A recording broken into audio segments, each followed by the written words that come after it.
മറ്റൊരു വാർത്തയിലേക്ക് പോകുമ്പോൾ കൊല്ലത്ത് കുഴിച്ചിട്ട കാട്ടുപന്നിയെ ഇറച്ചിയാക്കി വിൽപ്പന നടത്തിയ പ്രതി പിടിയിൽ. ഏരൂർ വിളക്കുപാറ സ്വദേശി ജിബിൻ ജോസഫാണ് പിടിയിലായത്. ഏരൂർ പഞ്ചായത്ത് വെടിവെച്ച് കൊന്ന് കുഴിച്ചിട്ട കാട്ടുപന്നിയാണ് ജിബിൻ വിൽപ്പന നടത്തിയത്. ലിജോ വിവരങ്ങൾ പങ്കുവെക്കും. ലിജോ, എന്നാണ് ഈ കേസിനാസ്പദമായ സംഭവം നടക്കുന്നത്? മറ്റു വിശദാംശങ്ങൾ.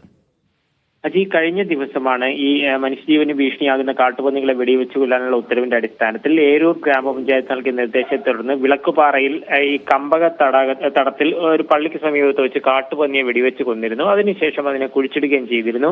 എന്നാൽ ഈ കുഴിച്ചിടുന്നതിന് ശേഷം, അതായത് ആ സംഭവത്തിന് പിന്നാലെ രാത്രിയോടുകൂടി ഈ കുഴിച്ചു മൂടിയ കാട്ടുപന്നികളെ ഈ കുഴി തോണ്ടി പുറത്തെടുത്ത സംഭവത്തിലാണ് ഇപ്പോൾ ഒരു പിടിയിരിക്കുന്നത്. ഈ ജിബിൻ ജോസഫ് 43-കാരനെയാണ് ഇപ്പോൾ ഏരൂർ വിളക്കുപാറയിൽ നിന്നും പോലീസ് പിടികൂടിയിരിക്കുന്നത്. അതായത് ഇയാൾ ഈ കാട്ടുപന്നി തിരികെ എടുത്തതിന് ശേഷം അതിനെ ഇറച്ചിയാക്കി വിറ്റു എന്നുള്ളതിന്റെ വിവരം ലഭിച്ചതിന്റെ അടിസ്ഥാനത്തിൽ പരിശോധന നടത്തുകയും തുടർന്നാണ് ഇയാളെ ഇപ്പോൾ അറസ്റ്റ് ചെയ്യുകയും ചെയ്തിരിക്കുന്നത്. അതായത് നമുക്ക് മനസ്സിലാക്കാൻ കഴിയുന്ന, പോലീസിൽ നിന്ന് മനസ്സിലാക്കാൻ കഴിയുന്ന കാര്യമെന്ന് പറയുന്നത്, ഈ വെടിവെച്ച് കൊന്നതിന് ശേഷം ഈ കാട്ടുപന്നി കുഴിച്ചിടുന്നതിന് ഉൾപ്പെടെ മുൻപന്തിയിൽ നിന്നുള്ള ഒരാളായിരുന്നു. ഇതെല്ലാം വെച്ചതിന് ശേഷമായിരുന്നു ഇത്തരത്തിൽ ഇതിനടുത്ത് തിരിച്ചു വിറ്റത്. എന്തായാലും പോലീസ് ഇപ്പോൾ കേസ് രജിസ്റ്റർ ചെയ്ത് മുന്നോട്ട് പോവുകയും ചെയ്യുന്നുണ്ട്. പഞ്ചായത്ത് അധികൃതരാണ് പരാതി നൽകിയിരിക്കുന്നത്.